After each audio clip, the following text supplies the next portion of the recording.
എല്ലാവർക്കും പുതിയ വീഡിയോയിലേക്ക് സ്വാഗതം. ഇന്നത്തെ പ്രധാനപ്പെട്ട വിഷയം ഉപരാഷ്ട്രപതി ആരോഗ്യ പ്രശ്നങ്ങളാൽ രാജിവെച്ചു. കഴിഞ്ഞ ദിവസമായിരുന്നു അദ്ദേഹത്തിൻ്റെ രാജി. ഉപരാഷ്ട്രപതി രാജിവെച്ചതിന് ശേഷം ഉയർന്നു വരുന്ന ചർച്ചകളിൽ അനാവശ്യമായി വലിച്ചിഴക്കപ്പെടുന്ന ചില പേരുകളും അല്ലെങ്കിൽ കോൺഗ്രസിൻ്റെ പ്രവർത്തക സമിതി അംഗവും തിരുവനന്തപുരത്ത് എംപിയുമായ ഡോക്ടർ ശശി തരൂരിൻ്റെ പേര് വിവാദങ്ങൾക്ക് വേണ്ടി വലിച്ചിഴയ്ക്കുന്ന ചില ആളുകളുടെ രീതിയെ അതിനെക്കുറിച്ചാണ് നമ്മൾ ഇന്നത്തെ ഈ വീഡിയോയിലൂടെ ചർച്ച ചെയ്യുന്നത്. ഉപരാഷ്ട്രപതിയുടെ രാജി അദ്ദേഹത്തിൻ്റെ ആരോഗ്യ പ്രശ്നങ്ങളുമായി ബന്ധപ്പെട്ടാണ് എന്നുള്ളത് എല്ലാവർക്കും തിരിച്ചറിവുള്ളൊരു വസ്തുതയാണ്. അപ്പോൾ സ്വാഭാവികമായിട്ടും അദ്ദേഹത്തെ സ്ഥാനത്തേക്ക് എത്തിച്ച പാർട്ടിയുമായി കൂടിയാലോചിച്ച് അതിൻ്റെ നേതൃത്വവുമായി കൂടിയാലോചിച്ച് അവരുമായി നടത്തിയ ചർച്ചകൾക്ക് ഒടുവിലായിരിക്കണം അദ്ദേഹത്തിൻ്റെ രാജി സംഭവിച്ചിട്ടുള്ളത് എന്ന കാര്യം നമുക്കെല്ലാവർക്കും അറിയാം. ഈ രാജ്യത്ത് അരിയാഹാരം കഴിക്കുന്ന എല്ലാ ആളുകൾക്കും മനസ്സിലാക്കാൻ കഴിയുന്ന ഒരു യാഥാർത്ഥ്യമാണ്. പക്ഷേ അതിപ്പോഴും മനസ്സിലാക്കാത്ത ഒരു കൂട്ടം മാധ്യമങ്ങൾ അവർ അദ്ദേഹത്തിൻ്റെ ശശി തരൂരിൻ്റെ മാംസത്തിന് വേണ്ടി ദാഹിക്കുന്നുണ്ട് എന്നുള്ളതാണ് കഴിഞ്ഞ ഏതാനും മണിക്കൂറുകളായി പുറത്തു വരുന്ന വാർത്താ വിശകലനങ്ങളിലൂടെയും അതുപോലെ റിപ്പോർട്ടിങ്ങിലൂടെയും നമുക്ക് മനസ്സിലാക്കാൻ കഴിയുന്നത്. നമ്മളെ സംബന്ധിച്ചിടത്തോളം തിരുവനന്തപുരം പാർലമെൻറ്റ് മണ്ഡലത്തിന് ഒരു സുദീർഘമായിട്ടുള്ള ചരിത്രമുണ്ട്. ആ ചരിത്രത്തിൻ്റെ ഭാഗമായി ഏറ്റവും കൂടുതൽ കാലം അവിടെ നിന്നും പാർലമെൻറ്റിലേക്ക് തിരഞ്ഞെടുക്കപ്പെട്ടിട്ടുള്ളത് കോൺഗ്രസിൻ്റെ എംപിമാരാണ്, അല്ലെങ്കിൽ കോൺഗ്രസിൻ്റെ കൈപ്പത്തി ചിഹ്നത്തിൽ മത്സരിച്ചിട്ടുള്ള ജനപ്രതിനിധികളാണ് എന്നുള്ളതാണ് യാഥാർത്ഥ്യം. ഏറ്റവും ഒടുവിലായി ഇപ്പോൾ നടന്ന 2024 തെരഞ്ഞെടുപ്പിലും തിരുവനന്തപുരം പാർലമെൻറ്റ് മണ്ഡലം അത് വിജയിപ്പിച്ചത് ഇന്ത്യൻ നാഷണൽ കോൺഗ്രസിൻ്റെ കൈപ്പത്തി ചിഹ്നത്തിൽ മത്സരിച്ച ഡോക്ടർ ശശി തരൂർ എംപിയാണ്. അദ്ദേഹത്തെയാണ് തുടർച്ചയായി അവിടെ ആളുകൾ വോട്ട് ചെയ്ത് വിജയിപ്പിച്ചുകൊണ്ടിരിക്കുന്നത്. അപ്പോൾ നമ്മൾ പറഞ്ഞു വരുന്ന വിഷയം അതൊന്നുമല്ല. ഈ തിരുവനന്തപുരം പാർലമെൻറ്റ് മണ്ഡലത്തെ സംബന്ധിച്ചിടത്തോളം അതിൻ്റെ ഘടന ശശി തരൂർ ആദ്യം മത്സരിക്കാൻ വന്ന 2004 കാലഘട്ടത്തിനേക്കാൾ വിഭിന്നമായ രീതിയിൽ മണ്ഡലങ്ങളിൽ മാറ്റങ്ങൾ സംഭവിച്ചു. അതുപോലെ തന്നെ മണ്ഡലങ്ങളുടെ അതിർത്തികൾ പുനർനിർണ്ണയിക്കപ്പെട്ടു. പാർലമെൻറ്റ് മണ്ഡലത്തിനകത്ത് പുതിയ അസംബ്ലി മണ്ഡലങ്ങൾ കയറി വന്നു. ഇതെല്ലാം വന്ന സാഹചര്യത്തിലും അദ്ദേഹത്തിന് അവിടെ വിജയിക്കാൻ കഴിയുന്നു എന്നുള്ളത് അദ്ദേഹത്തിൻ്റെ ഒരു വ്യക്തിപരമായിട്ടുള്ള മികവ് തന്നെയാണ്. അതിൽ യാതൊരു സംശയവുമില്ല. കാരണം ഇപ്പോൾ വളരെയധികം കൊട്ടിഘോഷിക്കുന്ന വിഴിഞ്ഞം തുറമുഖ പദ്ധതിയുമായി ബന്ധപ്പെട്ടുള്ള വിഷയങ്ങളിൽ തുടക്കം മുതൽ ഇടപെട്ട ഒരാളെന്ന നിലയ്ക്ക് ആ പദ്ധതി ഇത്രയും ജനോപകാരപ്രദമായ ഒരു വലിയ പദ്ധതി, കേരളത്തിൻ്റെ മുഖച്ഛായയും കേരളത്തിൻ്റെ തലവരെയും തലയിലെടുത്ത് മാറ്റി വരയ്ക്കാൻ കഴിയുന്ന ഒരു പദ്ധതി ഇവിടെ കൊണ്ടുവന്ന് സ്ഥാപിച്ചതിലും അതിൻ്റെ ഉദ്ഘാടനം ഇപ്പോൾ നിർവഹിച്ച് ചില ആളുകൾ സംഭവിച്ചതായി വരുന്നതിനും പിന്നിൽ ഡോക്ടർ ശശി തരൂർ എംപിയുടെ നേതൃത്വവും അദ്ദേഹത്തിൻ്റെ കഴിവും അങ്ങനെ വരുമ്പോൾ സ്വാഭാവികമായിട്ടും ശ്രീ ശശി തരൂർ എംപി ഇവിടെ നടത്തിയ വികസന പ്രവർത്തനങ്ങളെക്കുറിച്ച് പറയുമ്പോൾ അദ്ദേഹം ആദ്യമായി മത്സരിക്കുന്ന കാലഘട്ടങ്ങളിൽ പറഞ്ഞ ബാഴ്സലോണ, തിരുവനന്തപുരം, ഇരട്ട സിറ്റി എന്നുള്ള ആ ഒരു കൺസെപ്റ്റ് അത് തന്നെ വളരെയധികം പരിണതപ്രജ്ഞനായിട്ടുള്ള ഈ രാജ്യത്തിൻ്റെ അല്ലെങ്കിൽ ഈ സംസ്ഥാനത്തിൻ്റെ വികസനം കൊതിക്കുന്ന ഒരാളിൻ്റെ ഭാഗത്തു നിന്നും ഉയർന്നു വന്ന ഒരു വസ്തുതയാണ്, അല്ലെങ്കിൽ ഒരു നേതാവിൻ്റെ ഭാഗത്തു നിന്ന് ഉയർന്നു വന്നൊരു നിർദ്ദേശമാണ് എന്നുള്ളത് നമ്മുടെ നാട്ടിലെ ജനങ്ങൾ മനസ്സിലാക്കിയത് കൊണ്ട് തന്നെയാണ് അദ്ദേഹത്തിന് ആ എല്ലാ തെരഞ്ഞെടുപ്പിലും തിരുവനന്തപുരത്തിൻ്റെ ഇതുവരെയുള്ള അദ്ദേഹം മത്സരിച്ച എല്ലാ തെരഞ്ഞെടുപ്പിലും അദ്ദേഹത്തിന് വലിയ ഭൂരിപക്ഷം നൽകി വലിയ പിന്തുണ നൽകി ജനം ത്രികോണ മത്സരത്തിൽ കൂടെയാണെങ്കിൽ പോലും അദ്ദേഹത്തെ വിജയിപ്പിച്ചിട്ടുള്ളത്. ഒരു പ്രാവശ്യം അദ്ദേഹം മത്സരിക്കുമ്പോൾ ചതുഷ്കോണ മത്സരമായിരുന്നു. ആ ചതുഷ്കോണ മത്സരത്തിലും അദ്ദേഹം വിജയിച്ചു കയറി എന്നതാണ് യാഥാർത്ഥ്യം. കാരണം 2009 തെരഞ്ഞെടുപ്പിൽ അദ്ദേഹം നേരിടേണ്ടി വന്നത് വളരെ സീനിയറായിട്ടുള്ള തിരുവനന്തപുരം പാർലമെൻറ്റ് മണ്ഡലത്തിൽ ഏറ്റവും ജനസ്വാധീനമുള്ള ഡോക്ടർ നീല ലോഹിതദാസ് നാടാർ അടക്കമുള്ള സോഷ്യലിസ്റ്റ് പടക്കുതിരകളെയായിരുന്നു. അതിലുപരിയായിട്ട് BJPയുടെ സ്ഥാനാർത്ഥി മത്സരരംഗത്തുണ്ടായിരുന്ന PK കൃഷ്ണദാസ്, ആ സ്ഥാനാർത്ഥി 4ാം സ്ഥാനത്തേക്ക് പിന്തള്ളി 3ാം സ്ഥാനത്തേക്ക് ഡോക്ടർ നീല ലോഹിതദാസ് കടന്നു വരികയുണ്ടായി. ഈ മണ്ഡലത്തിന്റെ ചരിത്രം പരിശോധിക്കുകയാണെന്നുണ്ടെങ്കിൽ 99 നടന്ന തെരഞ്ഞെടുപ്പിൽ അവസാനമായിട്ട് വി.എസ്. ശിവകുമാറായിരുന്നു കോൺഗ്രസിന്റെ എം പി ആയി ജയിച്ചത്. അദ്ദേഹത്തിന് അന്ന് 38.1% വോട്ട് ആണ് അന്ന് കിട്ടിയത്. ഏതാണ്ട് 2,88,390 വോട്ടുകൾ. രണ്ടാം സ്ഥാനത്ത് അന്ന് വന്നത് ഇടതുപക്ഷമാണ്. പക്ഷേ മൂന്നാം സ്ഥാനത്ത് വന്ന രാജഗോപാലിന് ബി.ജെ.പിയുടെ സ്ഥാനാർത്ഥിക്ക് അന്ന് 20.9% വോട്ടുകളാണ് കിട്ടിയത്. അതായത് 1,58,221 വോട്ടുകൾ. അത് 2004 ശിവകുമാർ വീണ്ടും മത്സരിക്കുന്നു. ആ തെരഞ്ഞെടുപ്പിൽ അദ്ദേഹം പരാജയപ്പെടുന്നു. അദ്ദേഹത്തിന് അന്ന് കിട്ടിയത് 30.4% വോട്ടുകൾ മാത്രം. അതായത് 2,31,454 വോട്ടുകൾ. രാജഗോപാൽ അന്ന് നേടിയ വോട്ട് 29.9% വോട്ട്. ഏതാണ്ട് 30%-നടുത്ത് വോട്ടുകൾ ഏതാണ്ട് 5 വർഷം കൊണ്ട് ബി.ജെ.പിയുടെ സ്ഥാനാർത്ഥി അവിടെ കരസ്ഥമാക്കി. അദ്ദേഹം പോൾ ചെയ്ത വോട്ടിന്റെ 2,28,052 വോട്ടാണ് അന്ന് കരസ്ഥമാക്കിയത്. 2009 ചിത്രം മാറുന്നു. ശശി തരൂർ ആദ്യമായി തെരഞ്ഞെടുപ്പിൽ മത്സരിക്കുവാൻ വേണ്ടി പാർലമെന്റിലേക്ക് മത്സരിക്കുവാൻ തിരുവനന്തപുരത്ത് വരുന്നു. അദ്ദേഹത്തിന് അന്ന് കിട്ടിയത് 44.2% വോട്ട്. ആ തെരഞ്ഞെടുപ്പിൽ ബി.ജെ.പിയുടെ സ്ഥാനാർത്ഥി 4ാം സ്ഥാനത്തായി. അദ്ദേഹത്തിന് കിട്ടിയ വോട്ട്, ശശി തരൂരിന് കിട്ടിയ വോട്ട് 3,26,725 വോട്ട്. ബി.ജെ.പിയുടെ സ്ഥാനാർത്ഥിക്ക് അന്നത്തെ പി.കെ. കൃഷ്ണദാസിന് കിട്ടിയത് 84,094 വോട്ട്. കേവലം 11.4%. 2014 വീണ്ടും ശശി തരൂർ മത്സരിക്കുന്നു. അദ്ദേഹത്തിന് 34.1% വോട്ട്, അതായത് 2,97,806 വോട്ടുകൾ അദ്ദേഹത്തിന് കിട്ടി. പക്ഷേ അന്ന് അദ്ദേഹത്തിന്റെ എതിരാളി കുമ്മനം രാജശേഖരൻ, അന്ന് രാജഗോപാലായിരുന്നു അദ്ദേഹത്തിന്റെ എതിരാളി. 2014 ഒ രാജഗോപാലായിരുന്നു അദ്ദേഹത്തിന്റെ എതിരാളി. ആ തെരഞ്ഞെടുപ്പിൽ അന്നാണ് കേന്ദ്രത്തിൽ ബി.ജെ.പി നരേന്ദ്രമോദിയുടെ നേതൃത്വത്തിൽ പുതിയ ഗവൺമെന്റ് ഉണ്ടാക്കുന്നതിന് വേണ്ടി ഉള്ള പ്രവർത്തനങ്ങൾ നടത്തിക്കൊണ്ട് 464+ യോഗങ്ങൾ സംഘടിപ്പിച്ചുകൊണ്ട് നരേന്ദ്രമോദി രാജ്യമൊട്ടാകെ ഒരു കൊടുങ്കാറ്റഴിച്ചു വിട്ടു.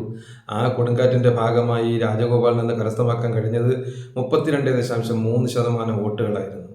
ഏതാണ്ട് 2,82,336% വോട്ടുകൾ രാജഗോപാലിന് കിട്ടി. ശശി തരൂരിന് 2,97,806. അവസാന റൗണ്ടുകൾ വരെ ഉദ്വേഗം നിറഞ്ഞു നിന്ന ഒരു തെരഞ്ഞെടുപ്പ് പോരാട്ടമായിരുന്നു അന്ന് നമ്മൾ കൗണ്ടിങ്ങിൽ കണ്ടത്. 2019 വീണ്ടും തെരഞ്ഞെടുപ്പിന്റെ കളം മാറുന്നു. ശശി തരൂർ തന്നെ കോൺഗ്രസിന്റെ സ്ഥാനാർത്ഥിയായി വരുന്നു. അന്ന് അദ്ദേഹത്തിന്റെ വോട്ടിംഗ് ശതമാനം 4,16,131. അതായത് 41.2% വോട്ടുകൾ അദ്ദേഹം പോൾ ചെയ്ത വോട്ടിൽ നിന്നും കരസ്ഥമാക്കി. എതിരാളി മാറുന്നു. രാജഗോപാലിന്റെ സ്ഥാനത്ത് കുമ്മനം രാജശേഖരൻ മത്സരിക്കുന്നു. കുമ്മനത്തിന് അന്ന് കിട്ടുന്നത് 3,16,142. പോൾ ചെയ്ത വോട്ടിന്റെ 31.3% വോട്ടുകൾ അന്ന് ബി.ജെ.പിക്ക് കിട്ടുന്നു. 2024 ഏറ്റവും ഒടുവിലായി നടന്ന തെരഞ്ഞെടുപ്പിൽ ശശി തരൂർ സ്ഥാനാർത്ഥിയായി വരുന്നു. അദ്ദേഹത്തിന് 37.2% വോട്ട്. വളരെയധികം വാശിയേറിയൊരു തെരഞ്ഞെടുപ്പ്. തിരുവനന്തപുരം പാർലമെന്റ് മണ്ഡലം പിടിച്ചേ അടങ്ങൂ എന്നുള്ള ബി.ജെ.പിയുടെ വാശിയും അതിനുവേണ്ടി ഏറെ പരിശ്രമിക്കാൻ തയ്യാറായിട്ടുള്ള, സാമ്പത്തികമായിട്ടും ഭൗതികമായിട്ടും എല്ലാം തയ്യാറെടുപ്പുള്ള ഒരു സ്ഥാനാർത്ഥി എതിരായി വരുന്നു, രാജീവ് ചന്ദ്രശേഖർ. അദ്ദേഹത്തിന് 35.5% വോട്ട്, അതായത് 3,42,078. അങ്ങനെ വോട്ടിങ്ങിന്റെ നിലയിൽ വന്ന മാറ്റം. അപ്പോൾ സ്വാഭാവികമായിട്ടും ഈ കഴിഞ്ഞ തെരഞ്ഞെടുപ്പുകളിലെല്ലാം തിരുവനന്തപുരം മണ്ഡലം പുലർത്തിയ വോട്ടിംഗ് പാറ്റേൺ നമ്മൾ കണ്ടു. ഇവിടെ ശശി തരൂരിന് ഏറ്റവും അധികം എതിർപ്പുകൾ വന്നത് അദ്ദേഹം വിഴിഞ്ഞം തുറമുഖ പദ്ധതിയുമായി മുന്നോട്ട് പോയപ്പോൾ ആ വിഴിഞ്ഞം ഉൾപ്പെടുന്ന തീരദേശ മേഖലകളിൽ നിന്നും അദ്ദേഹത്തിന് എതിരായി വലിയൊരു വികാരവും അവിടെ വലിയ ചർച്ചകളും പ്രക്ഷോഭങ്ങളും എല്ലാം വരികയുണ്ടായി. പക്ഷേ പിന്നീട് നടന്ന തെരഞ്ഞെടുപ്പുകളിലെല്ലാം ശശി തരൂരിന് ആ മേഖലകളിൽ നിന്ന് തന്നെയായിരുന്നു ഏറ്റവും കൂടുതൽ വോട്ട് വന്നത്. ആ വോട്ടുകളൊന്നും ഇടതുപക്ഷ സ്ഥാനാർത്ഥിക്കല്ല പോയത്, ആ വോട്ടുകളൊന്നും ബി.ജെ.പി സ്ഥാനാർത്ഥിക്കല്ല പോയത്, ആ വോട്ടുകളെല്ലാം ശശി തരൂരിനാണ് പോയത്. കാരണം ശശി തരൂരിനെതിരായി ഉണ്ടാകുന്ന വികാരം ബി.ജെ.പി മുതലെടുത്ത് വിജയിക്കുമെന്നുള്ളത് കൊണ്ടല്ല അത്തരത്തിൽ വന്നത്. കാരണം ഈ രാജ്യത്തെ, അല്ലെങ്കിൽ കേരളം എന്ന് പറയുന്ന ഈ സംസ്ഥാനത്തെ രക്ഷപ്പെടുത്താൻ ഉതകുന്ന ഒരു പദ്ധതി നടപ്പിലാക്കിയതിൻ്റെ ആ ഒരു നേട്ടം, അത് കൈവരുന്നതിനെക്കുറിച്ച് ബോധ്യം വന്നു കഴിഞ്ഞപ്പോൾ ആ പ്രദേശത്തുള്ള തീരദേശവാസികളും മറ്റുള്ള ന്യൂനപക്ഷ സമുദായക്കാരുമെല്ലാം ഒന്നടങ്കം വോട്ട് ചെയ്തത് ശശി തരൂരിനാണ്. ആ ശശി തരൂരിനെ BJPയുടെ പാളയത്തിൽ കൊണ്ടുചെന്നെത്തിച്ച് തിരുവനന്തപുരത്ത് ഈ പാർലമെന്റ് മണ്ഡലത്തെ കളഞ്ഞു കുളിച്ച് തിരുവനന്തപുരം ജില്ലയിൽ ഈ പാർട്ടിയെ അല്ലെങ്കിൽ കേരളത്തിൽ ഈ പാർട്ടിയെ അനാഥമാക്കി തീർക്കാൻ ആഗ്രഹിക്കുന്ന ഒരുപിടി ആളുകൾ ഇന്ന് കോൺഗ്രസിനകത്തുണ്ട്. അവർ കാട്ടിക്കൂട്ടുന്ന കോപ്രായങ്ങളാണ് ശശി തരൂരിനെ തിരുവനന്തപുരം ജില്ലയിൽ ഉള്ള പ്രവർത്തനങ്ങളിൽ ഇനി സഹകരിപ്പിക്കാൻ ഞങ്ങളില്ല, അത്തരത്തിൽ സഹകരണത്തിൻ്റെ ആവശ്യമില്ല, അദ്ദേഹത്തിന് ഇനി ആവശ്യമില്ല എന്നൊക്കെയുള്ള പ്രചരണങ്ങൾ. ആ പ്രചരണങ്ങളെല്ലാം തിരുവനന്തപുരത്തെ സംബന്ധിച്ചിടത്തോളവും ഒപ്പം കേരളത്തെ സംബന്ധിച്ചിടത്തോളവും അതുണ്ടാക്കുന്ന ആ ഒരു നഷ്ടം അത് ഇന്ത്യൻ നാഷണൽ കോൺഗ്രസിന് മാത്രമാണ്, ശശി തരൂരിനല്ല.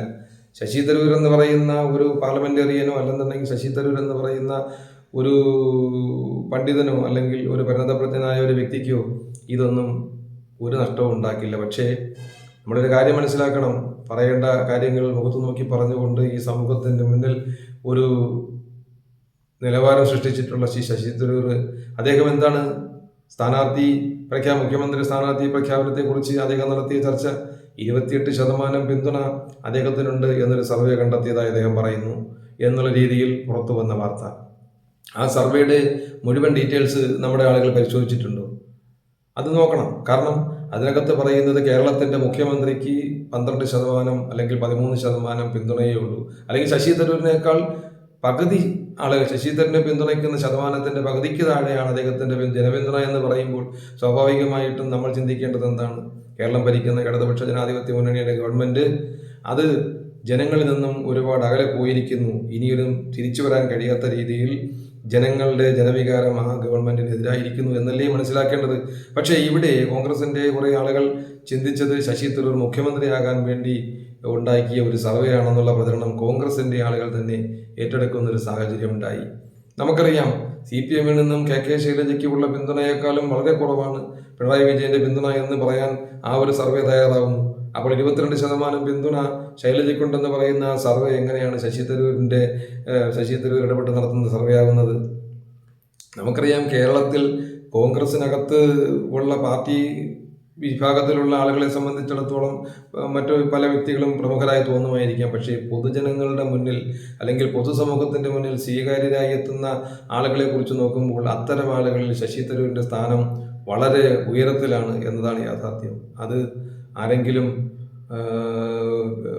എന്തെങ്കിലും വെച്ച് മൂടി മറയ്ക്കാൻ ശ്രമിച്ചാൽ അത് സാധ്യമാകുന്നതല്ല. കാരണം ശശി തരൂരിനെ സംബന്ധിച്ചിടത്തോളം അദ്ദേഹം ഈ സമൂഹത്തിൻ്റെ പരിച്ഛേദമായിട്ടുള്ള ഏറ്റവും ഉയർന്ന നിലവാരം പുലർത്തുന്ന ആളിൻ്റെയും ഏറ്റവും താഴ്ന്ന നിലവാരം പുലർത്തുന്ന ആളിൻ്റെയും ഇവിടുത്തെ കർഷകൻ്റെയും ഇവിടുത്തെ ചന്തക്കച്ചവടം നടത്തുന്ന വ്യാപാരികളുടെയും ഇവിടെ വലിയ മാളുകളിൽ നിന്ന് വ്യാപാരം ചെയ്യുന്ന ആളുകളുടെയും ഇവിടെ വിദ്യാസമ്പന്നരുടെയും വിദ്യാഭ്യാസ വിചക്ഷണരുടെയും സമൂഹത്തിൽ തോട്ടിപ്പണിയെടുക്കുന്നവരുടെയും സമൂഹത്തിൽ സമസ്ത മേഖലകളിലും ഓഫീസിൽ ജോലി ചെയ്യുന്ന വൈറ്റ് കോളർ ജോബ് ചെയ്യുന്ന ആളുകളുടെയും എല്ലാം പൊതുസ്വീകാരനായിട്ടുള്ള ഒരു വ്യക്തിയാണ് എന്നതാണ് ഈ കഴിഞ്ഞ തെരഞ്ഞെടുപ്പുകളിലെല്ലാം റിസൾട്ട് നമുക്ക് കാണിച്ചു തരുന്നത്. കാരണം ശക്തമായ ത്രികോണ മത്സരം കൊണ്ട് തിരുവനന്തപുരം പിടിച്ചടക്കാൻ വേണ്ടി CPM-ഉം BJP-യും എല്ലാം പരിശ്രമിച്ചു.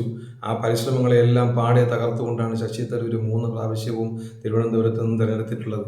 ഉപരാഷ്ട്രപതി പോലുള്ളൊരു പദവിക്ക് വേണ്ടി അദ്ദേഹത്തിൻ്റെ മുന്നിലുള്ള സുദീർഘമായിട്ടുള്ള ജനങ്ങളെ സേവിക്കാനുള്ള വഴിയെ അദ്ദേഹം കൊട്ടിയടയ്ക്കുമെന്ന് കരുതുന്നത് അവർ വിഡ്ഢികളാണ് എന്ന് പറയാതിരിക്കാൻ നിർവാഹമില്ല. കാരണം ശശി തരൂരിനെ സംബന്ധിച്ചിടത്തോളം അദ്ദേഹം ആഗ്രഹിക്കുന്നത് ഒരു ഭരണഘടനാ അധികാരം എന്നതിനേക്കാൾ ഉപരി ജനകീയ ജനാധിപത്യത്തിൽ വിശ്വസിച്ചുകൊണ്ട് ജനങ്ങൾക്ക് ഏറ്റവും കൂടുതൽ നേട്ടങ്ങൾ ചെയ്ത് കൊടുക്കാൻ കഴിയുന്ന ഒരു സംവിധാനത്തിൻ്റെ ഭാഗമാകാനായിരിക്കും എന്നതാണ് യാഥാർത്ഥ്യം. അത്തരത്തിലൊരു പ്രവർത്തനത്തിന് വേണ്ടി അദ്ദേഹം തിരഞ്ഞെടുക്കുന്ന വഴികൾ ഒരു പക്ഷേ കേരളത്തിൻ്റെ മുഖ്യമന്ത്രിയാവുക എന്നുള്ള സ്വപ്നമായിരിക്കാം, അല്ലെങ്കിൽ അദ്ദേഹത്തിൻ്റെ ആഗ്രഹമായിരിക്കാം. ആ ആഗ്രഹത്തിനനുസരിച്ച് ചലിക്കാൻ തയ്യാറാകുന്ന ഒരു പിടി അല്ലെങ്കിൽ ഒരു കൂട്ടം ആളുകൾ കേരളത്തിൻ്റെ എല്ലാ ഭാഗത്തുമുണ്ട്. അദ്ദേഹം മുഖ്യമന്ത്രിയാകണം എന്നാഗ്രഹിക്കുന്ന ആളുകൾ കേരളത്തിൻ്റെ എല്ലാ ഭാഗത്തുമുണ്ട് എന്ന് തന്നെയാണ് യാഥാർത്ഥ്യം. അധികത്തിനെതിരായി ഏതെങ്കിലും ഒരു മതവിഭാഗത്തെയോ ഏതെങ്കിലും ഒരു സാമൂഹ്യ ഘടനയെയോ തിരിച്ചുവിടാൻ വേണ്ടി ആരെങ്കിലും ശ്രമിച്ചാൽ അതൊന്നും കേരളത്തിൽ വിലപ്പോകില്ല എന്നുള്ള കാര്യം വരുന്ന ആളുകളിൽ ഇവിടെയുള്ള ആളുകൾക്ക് ബോധ്യമാകും. അതുകൊണ്ട് ശശി തരൂരിൻ്റെ പേര് ഉപരാഷ്ട്രപതി തെരഞ്ഞെടുപ്പുമായിട്ടോ അല്ലെങ്കിൽ BJP-യുടെ പാളയത്തിലേക്കോ കൊണ്ടുചെന്ന് കെട്ടാൻ ശ്രമിക്കുന്ന ആളുകൾ ദയവായി കുറച്ചു കാലം കൂടി അല്ലെങ്കിൽ കുറച്ചൊരു നീണ്ട കാലം കൂടി കാത്തിരിക്കേണ്ടി വരും എന്നതാണ് യാഥാർത്ഥ്യം. അദ്ദേഹം കോൺഗ്രസിൽ തന്നെ തുടരുകയും കോൺഗ്രസിൻ്റെ ഭാഗത്ത് നിന്നുകൊണ്ട് അദ്ദേഹം ഇവിടെ ഭരണാധികാരം കൈകാര്യം ചെയ്യുകയും ചെയ്യുന്ന ഒരു കാലയളവ് ഉണ്ടാകും. അതും കൂടി കണ്ടതിന് ശേഷം മാത്രമേ നിങ്ങൾക്ക് അദ്ദേഹത്തെ BJPയുടെ വക്താവായി അദ്ദേഹത്തെ നിങ്ങൾക്ക് ചിത്രീകരിച്ച് കൊണ്ടുപോകാൻ കഴിയൂ എന്നുള്ള യാഥാർത്ഥ്യം കൂടി നിങ്ങൾ മനസ്സിലാക്കണം. കാരണം ശശി തരൂരിനെ സംബന്ധിച്ചിടത്തോളം അദ്ദേഹം എന്തെങ്കിലും സാമ്പത്തിക ലാഭത്തിന് വേണ്ടിയോ അല്ലെന്നുണ്ടെങ്കിൽ മറ്റെന്തെങ്കിലും നേട്ടത്തിന് വേണ്ടിയോ പൊതുരംഗത്ത് വന്ന ഒരാളല്ല. അദ്ദേഹത്തിൻ്റെ സ്വന്തം ഇഷ്ടപ്രകാരം അദ്ദേഹത്തിന് ഈ സമൂഹത്തോടുള്ള പ്രതിബദ്ധത മുതലെടുത്തുകൊണ്ട് എന്തൊക്കെ ചെയ്യാൻ കഴിയുമോ അതെല്ലാം ചെയ്യാൻ തയ്യാറായി മുന്നോട്ട് വന്നിട്ടുള്ള ഒരാളാണ്. അതുകൊണ്ട് സ്വാഭാവികമായിട്ടും ശശി തരൂരിൻ്റെ പ്രവർത്തനങ്ങളെ ഏതെങ്കിലും ഒരു കോണിൽ ഒളിഞ്ഞിരുന്നു കൊണ്ട് അദ്ദേഹത്തെ ആക്രമിച്ച് കാര്യങ്ങൾക്കെല്ലാം അവസാനം ഉണ്ടാക്കാമെന്ന് കരുതുന്ന ആളുകൾ വീണ്ടും ഞാൻ ഒരിക്കൽ കൂടി പറയുന്നു, അവർ വിഡ്ഢികളുടെ മൂഢസ്വർഗത്തിലാണ്. അവരവിടെ നിന്നും ഉയർത്തുന്നേറ്റ് വരാൻ അവരെ ഈശ്വരൻ അനുഗ്രഹിക്കട്ടെ എന്ന് മാത്രമേ പറയാനുള്ളൂ.